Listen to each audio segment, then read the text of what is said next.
Our anime begins with the demon lord Varvatos. He made the decision to reincarnate himself in a fairly ordinary family after losing his one and only friend. He came back to life as Ard Meteor. Ard didn't have any friends when he was 10 years old, so he decided to try to make some. However, things didn't go as he had anticipated. Later on that day, Ard met his family friend Olhide and explained his situation to him. Olhide gave him some friendship advice, but it wasn't that helpful. Then he encountered Arena while venting his fury in the forest, and she also came to the forest to express her rage. Ard made an effort to become friends with her, but Arena was reluctant to do so because everyone she had previously made friends with had bullied her. She left Ard behind and ran away, but when he returned home, he discovered that Arena was actually Olhide's daughter. Thinking of it as fate, Ard tried to be her friend every day, but it didn't work, so Arena got desperate to get rid of him and ran derp into the forest. However, later that day, a group of goblins attacked the town, and Arena was still in the forest due to her frustrations with Ard. So Ard dashed into the forest in search of Arena and discovered her surrounded by goblins. Ard jumped in and saved her from the goblins. And as a result, Ard and Arena became close friends. Then, a few years later, Arena made the decision to enroll with Ard in the Magic Academy. However, the Academy's principal apparently had knowledge of Ard and Irena's parents and gave them permission to merely take the written exam and forego the practical examination. However, in the exam Ard passed the written portion of the test with a 0 score, which was highly suspicious. Then the principal showed in and revealed that the solution he had created was a very intricate yet effective formula that might endow their elite teacher with even greater magical ability. The principal then disclosed that the parents of Ard and Arena are past heroes who rescued everyone from the Dark Lord's fear years ago. Now that we've moved on, when Ard and Arena entered the school, they noticed a Nobel named Spencer bullying a girl named Jean simply because her family works for Spencer's Nobel family. As a result, Ard and Arena stood up for her, but Spencer challenged Ard to a duel just so he could look down on him after winning. However, the homeroom teacher, Olivia, showed up straight away. Olivia was one of Ard's generals when he was a demon lord, and he didn't want to reveal his identity to her now. This put him on edge, and rather than resolving their conflict, Olivia offered her approval for the fight between Ard and Spencer. As the combat started, Spencer unleashed multiple spells to subdue Ard, but not a single one of them had the strength to leave a scratch on him. Ard, on the other hand, demonstrated his strength with his single fire spell, but Ard also cast a shield around Spencer at the same time to protect him from the spell. Ard ultimately prevailed in the fight, but Olivia was skeptical of him because he simultaneously cast 2 spells, which no one else in this century was capable of doing. Olivia then gave the entire class their first assignment, which is to hunt down the Black Wolf.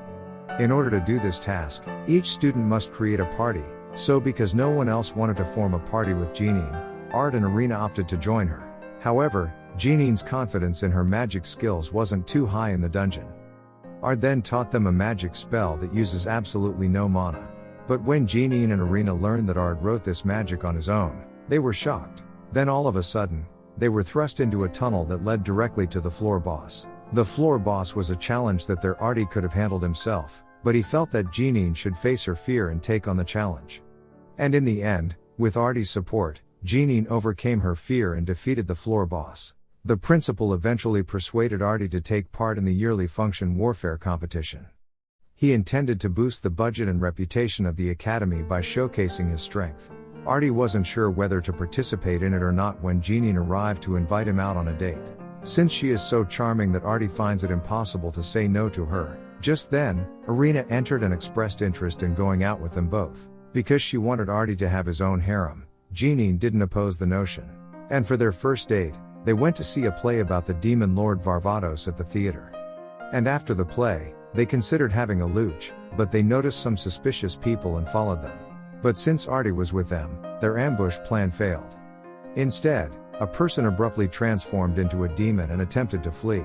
So Artie killed him in public. Artie, Jeanine, and Arena were called to court by the queen in recognition of their bravery after killing the man in front of the entire village. Everyone was shocked to find that the queen was childhood friends with Arena. And with that, the queen bestowed upon Artie the title of Pentagon Magician.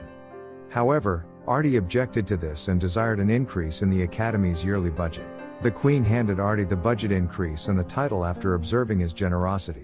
Following that, every girl in the school started eyeing for Artie, which gave Arena intense jealousy. In the evening, Jeanine also became aggressive because she was afraid that another female might seduce Artie and take away his first time. Irina returned at that point to confront Art, but she became enraged when she found the two of them in such an intense situation. And as a result, Irina challenged Jeanine to a duel in an attempt to settle their differences. However, Art intervened and nearly put an end to their conflict. However, Jessica appeared and instructed them to participate in the annual function event to demonstrate their mettle because she and the principal wanted Art to become a teacher since both of them received magic instruction from him. They weren't initially in favor of it, but when Jessica informed them that new teachers might wear fashionable attire to class, they quickly agreed because they wanted to see Art dressed in those flashy outfits. And on the day of the annual celebration, as Jeanine and Irina were getting ready to start their duel, demons began striking. In the midst of the conflict, Jessica revealed herself to be one of them and kidnapped Irina.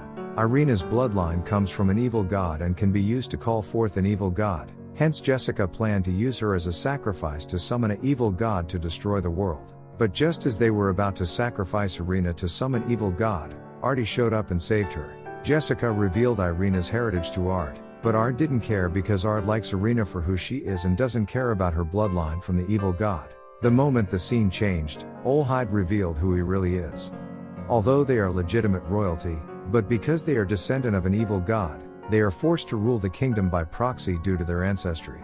After that, Jessica and Art engaged in a fierce struggle, during which Jessica transformed into a dragon in order to defeat Art. On the other hand, with Lydia's assistance, Art also assumed his alternate form, defeated Jessica, and saved Irina. With that, the first half of our video for today came to an end. To watch the second part, simply subscribe to the channel and press the bell symbol to receive the most recent channel updates. Till next time everyone, take care.